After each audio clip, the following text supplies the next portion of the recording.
Est-ce que vous vous souvenez d'un conseil business qui vous a vraiment aidé et d'un autre qui vous a clairement fait perdre du temps? Parce qu'en entrepreneuriat, les conseils ne se valent pas. Je m'appelle Patrick Pinault, j'ai cofondé l'enseigne Bodit, un réseau de studios de sport spécialisé en électrostimulation que nous avons monté de 0 à plus de 120 centres en seulement 5 ans et généré des dizaines de millions d'euros de chiffre d'affaires. J'ai accompagné une quarantaine de clients à structurer et optimiser leur boîte et j'ai aussi liquidé 2 entreprises, ce qui m'a appris autant sinon plus que mes succès. Aujourd'hui, je vais vous partager les meilleurs et les pires conseils business qu'on m'ait donnés, ceux qui m'ont coûté cher et ceux qui m'ont vraiment fait avancer. Et restez bien jusqu'à la fin, je vous dirai pourquoi un bon conseil peut devenir un très mauvais conseil s'il est appliqué au mauvais moment. Commençons par les pires, et croyez-moi, j'en ai entendu. Le premier, pas besoin de process, fait au feeling. C'est probablement l'un des pires conseils que j'ai reçus. Au début, le feeling fonctionne. C'est vrai, quand vous êtes seul, quand vous connaissez toute votre activité, ça passe. Mais dès que vous voulez grandir, dès que vous recrutez, dès que vous devez déléguer, le feeling devient un chaos. Sans process, vous n'avez pas un business, vous avez un job mal payé. Un job que vous ne pouvez pas vendre, que vous ne pouvez pas transmettre et dont vous ne pouvez jamais décrocher. Deuxième mauvais conseil, travaille plus, ça finira par payer.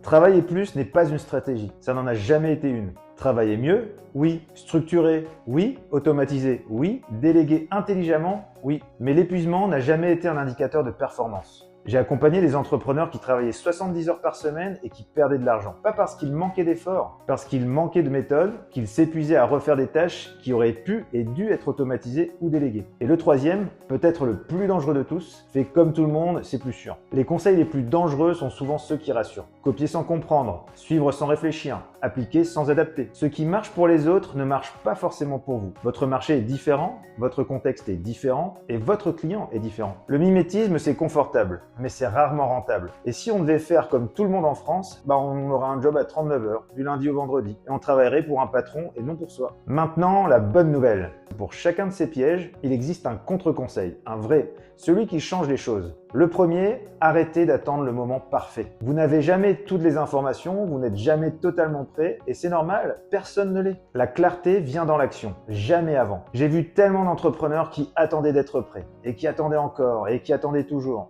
Pendant ce temps-là, d'autres lançaient, se trompaient, apprenaient et avançaient. Et on le voit beaucoup en ligne. Ceux qui arrivent sont ceux qui essaient et qui n'attendent pas que leur business soit ficelé à 100% pour se lancer. Le mieux est l'ennemi du bien.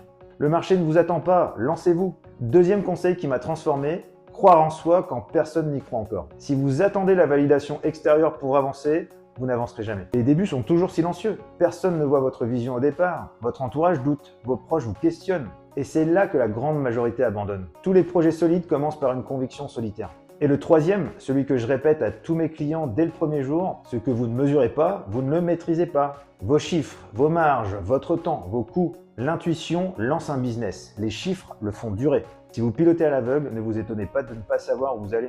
Alors, quelle est la vraie leçon derrière tout ça? En business, le plus important, ce n'est pas la qualité des conseils que vous recevez. C'est votre capacité à écouter, à trier, à adapter et à décider. Un bon conseil au bon moment peut vous accélérer. Le même conseil au mauvais moment peut vous ralentir, voire vous détruire. C'est pour ça qu'un mentor, qu'un accompagnement, une méthode, ça ne se résume jamais à des formules génériques. Ça se construit sur votre situation, votre stade, votre contexte. Si vous voulez structurer votre business, prendre de meilleures décisions et éviter les pièges classiques de l'entrepreneuriat, j'ai mis un lien en description vers ma méthode Profit. Et si vous voulez plus de contenu concret, terrain, sans bullshit et application immédiate, abonnez-vous et activez la cloche. En business, n'écoutez pas ceux qui parlent plus fort. Écoutez ceux qui ont déjà payé le prix. À très vite!